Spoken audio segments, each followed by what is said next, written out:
สบายดีพี่น้องป้องปลายสุขุสุคนวันนี้ก็กินข้าวเที่ยงฮักกันว่าแต่ยามมองกระถึกแต่ปลารสต้มได้พี่น้องต้มใส่แบบใบมะขามแก่ในอ่อนเลยเจียวเผ็ดเผ็ดอ่อน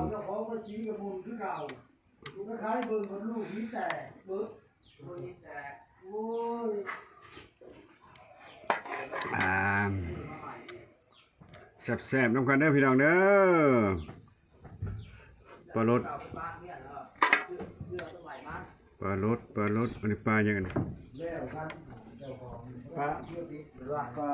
บัวได้ไหนแล้วแหละมันก็หงเข็มไก่ลุงพายพายโอ้ปลาเขียวไก่บากใหญ่พี่น้องแซ่บๆเด้อพี่น้องเด้อ